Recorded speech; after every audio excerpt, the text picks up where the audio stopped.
I'm here as a designer to talk about design, and I'd like to talk about design as the first signal of human intention. I've come here from Charlottesville, Virginia, where I've had the privilege of living in a house designed by Thomas Jefferson. And when you live in a house designed by Jefferson, you realize that Jefferson saw himself as a designer first, because all you have to do is look at his final design, his tombstone, and you'll notice that on it he only recorded the things he designed. It says, Thomas Jefferson, author of the Declaration of American Independence, the Statute of Virginia for Religious Freedom, and father of the University of Virginia. And that's it. Notice that he's only recording the things he designed, his legacies, not his activities. There's no mention of having been President of the United States twice. Now imagine recording your life in terms of your legacies, not your activities. And you start to understand what design is really about. If we look at Mr. Jefferson's first design, thank you, his Declaration of Independence, what we realize is there was this call for life, liberty, and the pursuit of happiness, free from remote tyranny. And it was about human rights and what was called natural rights during the Enlightenment. But I think today we can call for the rights of nature itself to exist. And we start to realize that in the history of rights, they are moving toward the rights of nature. We see the Magna Carta, the rights of noble males, the Declaration of Independence, the rights of white landowning males, 6% of the population at the time. We see suffrage, we see the Civil Rights Acts, we see the Endangered Species Act in 1973. We can start to design with the rights of nature in mind. If you look here, these eggs are on a roof. This is the roof of the River Rouge auto plant that we designed for Ford Motor Company. This picture is of a roof. Because what we find is that modern production since the beginning of the Industrial Revolution is essentially tragic. And as we look out and see climate change, persistent toxification, endocrine disruption, heavy metal contamination, plastics in the oceans, and one thing after another, we recognize these tragedies are of our own making. And that, in a sense, if we say that they're not part of our plan, they're part of our de facto plan if we don't have another plan, because they're what's happening because we have no plan. And so any enterprise that recognizes that it's become strategically tragic realizes it's time for a strategy of change. And this requires great humility because we don't know what to do. And it's very unfortunate in my business of being an architect that the word architect and the word humble have not appeared together in the same paragraph since the Fountainhead. But if anybody here has trouble with the concept of design humility, just remember that it took us 5,000 years to put wheels on our luggage. We're not that smart. Now, what would it be like if we could offer our children a strategy of hope? Then we would have this strategy of change formatted, and we would be acting on it in a way that allowed them to play the game that we get to play infinitely. So if design is the first signal of human intention, what is our intention as a species? At this point in history, we dominate the entire planet, so we have to ask ourselves, what is our intention as a species? And so what would the first question be? Well, how do we love all the children of all species for all time? That would be a waging peace kind of question. And to do this, we would need some technical and some strategic goals. So our goal is a delightfully diverse, safe, healthy, and just world with clean air, water, soil, and power, economically, equitably, ecologically, and elegantly enjoyed, period. Now, which part of this don't we like? I've had the pleasure of presenting this twice at the White House under presidential executive order, the greening of the government. And on one walk back from the White House, someone from the Department of Energy came over to me and said, "What do you think of clean nuclear power?" And I love clean nuclear power. I'm especially fond of nuclear fusion and delighted to know that we have a nuclear fusion reactor 93 million miles away, exactly where we can use it. It's 8 minutes and it's wireless. What is our problem? Now, the question that has to become fundamental to our design is, what does it mean to become native to place? A friend of mine who's an Indian chief and an indigenous person, obviously, was asked to come to the UN for indigenous peoples meeting. And his response to the UN was, well, who's not indigenous? So what does it mean to be indigenous to this place? Well, we can now use our science to see deeply into the Earth. We look here at this image of Earth from NOAA, and we can recognize that the Pacific Gyre, right up here, has now been, we've been told, has 6 times as much plastic as plankton. 48% of the anthropogenic carbon produced since the beginning of the Industrial Revolution is in the oceans. And the pH of the oceans has gone from 8.8, 8.2, down to 8.06 now, expected to go to 7.9 by end of century if we don't change our carbon release protocols. And at 7.9 pH, calcium carbonate goes into solution and we dissolve the coral reefs and the bottom of the food chain. If this is our design, we're doing great. If this is not our design, then what is our design? So we look at the natural world for inspiration. We look for the laws that are inherent in this picture. As an architect, certainly I have to follow this law. It's known as the law of gravity. Not just a good idea, it's the law.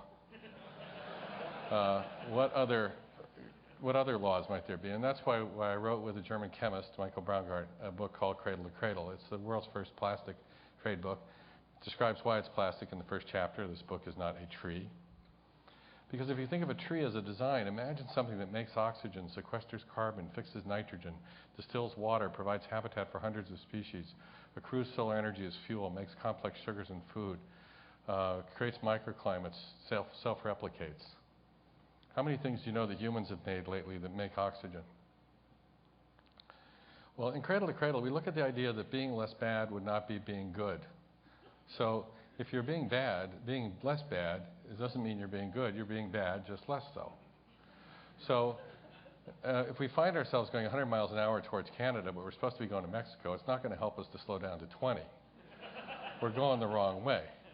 So the question has to be, what would good look like? Well, we use the cherry tree for inspiration because we can realize that its blossoms all return to the soil safely, and we can celebrate its exuberance and abundance and not complain about its inefficiency, because just the idea of being more efficient with the wrong system isn't going to save us. So efficiency has no value per se.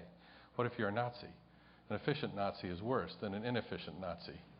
So efficiency is not a good per se. It has no value. So we also don't celebrate efficiency as humans.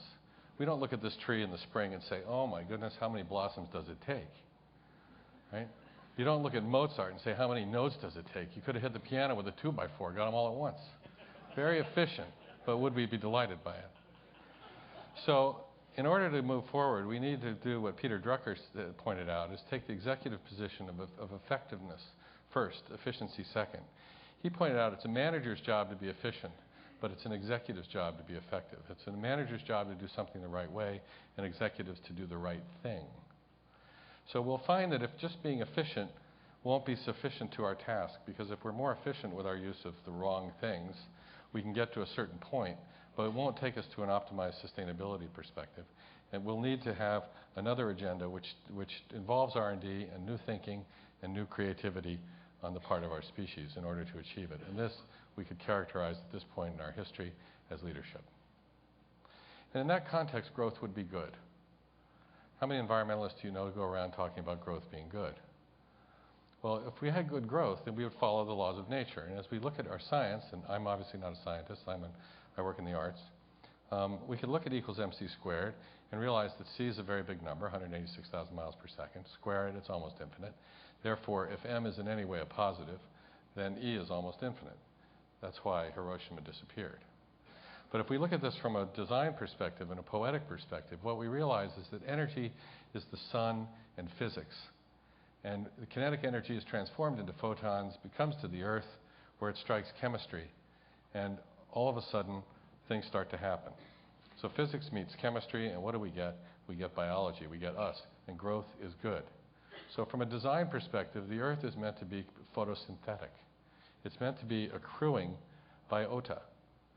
So if we could design human artifice to be like a living thing, then we would celebrate its growth, the fact that it received free energy from sunlight. We have variously estimated 5,000 times more sun than we need to operate human systems. So we will solve the energy problem. We have energy income. But what we don't have is mass income, occasional meteorites, some cosmic dust.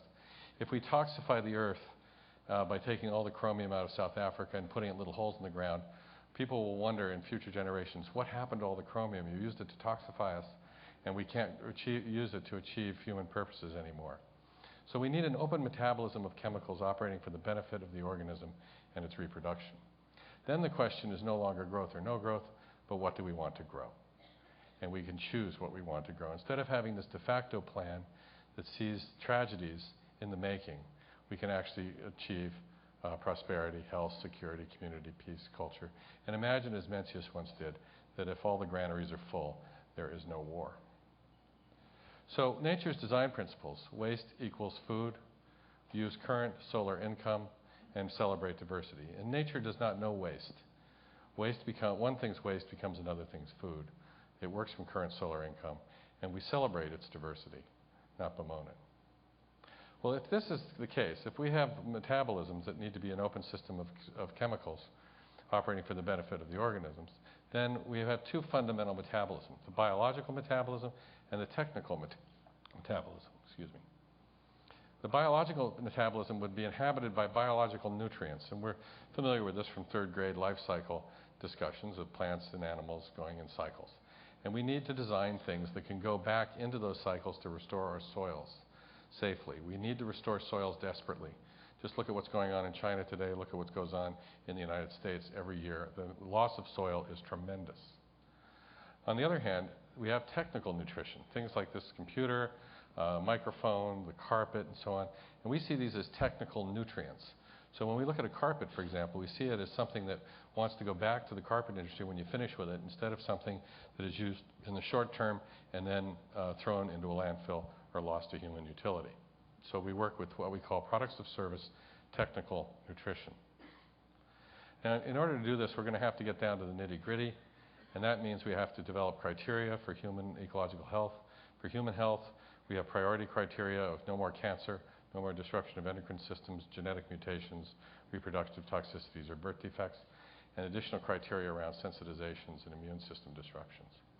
With ecological health, we need to get down to the nitty-gritty on aquatic toxicities of vertebrates, invertebrates, plants. We want to know about persistence, biodegradation pathways, and so on. And for production and process, we want to know exactly how things are made, where they come from, where they go, and what they're about. The first products we started looking at using these intellectual filters were the textiles, using the textile industry as a model, working with Ciba Geigy, the chemical giant in Basel. We looked at 8,000 chemicals in the textile industry using those intellectual filters and had to eliminate 7,962. We were left with 38 chemicals that were safe for ecological and human health. We now have developed a database studying these chemicals. There are 104,000 chemicals used by humans every year, most of which have not been tested for human and ecological health. And we've now developed databases allowing us to assess materials using a stop-go system. We have the 6,000 most commonly used chemicals so far, and we're building our database daily with companies whose annual revenue exceeds $1.5 trillion. We've developed a supply chain tool that allows our companies and clients to work up and down their supply chains, to ask these questions of their suppliers, of the end users, to put it into a coordinated whole. And just to give you some examples of the products, the new textiles, they're so safe you can eat them. They've been selected by Airbus 380 for the new Airbus, which is great news for all you frequent flyers, because if you find yourself at 40,000 feet with a fiber deficiency, you can safely eat your chair. The water coming out of the textile mill is now cleaner than the water going in, which was Swiss drinking water. Welcome to the next industrial revolution, when a factory purifies water to drinking water standards. Technical nutrients. For Warren Buffett and his Shaw Carpet Company, the largest carpet company in the world by a factor of 2, we've developed a new carpet. The top is caprolactam, nylon 6 that infinitely can be returned to caprolactam. The bottom, a thermoplastic polyolefin that can be returned to the backing. So the carpet can become a carpet forever. With Ford Motor Company, a concept car, the Model U, based on the cradle-to-cradle criteria. New concrete additives to make them waterproof and protect steel from corrosion. Pendleton Mills uses cradle-to-cradle, Ultron nylon. The furniture industry has adopted it for chairs and furniture. The chairs that Google has, Think Chair on the left, can be taken apart in 5 minutes with tools you'd find in a kitchen drawer, and the parts could be infinitely returned back to industry. The energy being used to make this furniture is from wind power. We've developed polyester textiles that remove the antimony, the heavy metal residue that's in the water bottle. We've actually been able to remove that heavy metal and make polyesters that are pure and safe and recyclable. Wall coverings, window shades, kitchen counters, building systems, and so on. And as a result, have now created a certification process to allow us to on a large scale, certify products against these criteria for the world's benefit and use. Now, as an architect, I do have to show you some buildings. What I'd like to do is just show you buildings like trees and cities like forests. So here's a building that makes 30% more energy than it needs to operate and purifies its own water. So imagine a building that made more energy than it needs to operate and purifies water. It's possible, it exists, it's in Ohio.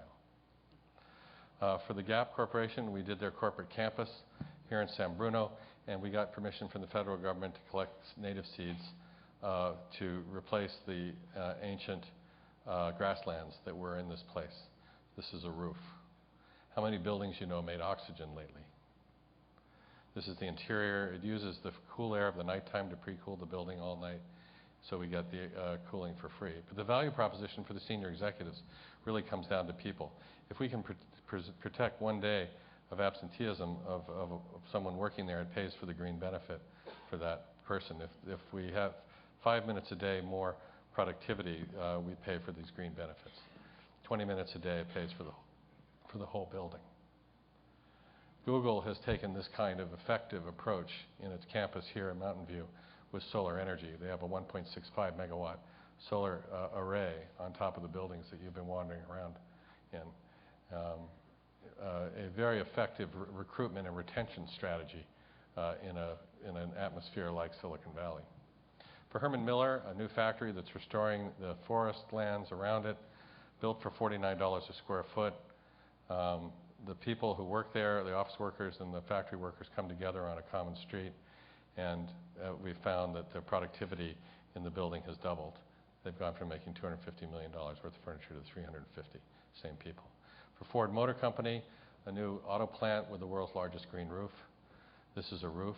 This project saved Ford $35 million using ecological engineering instead of conventional chemical engineering.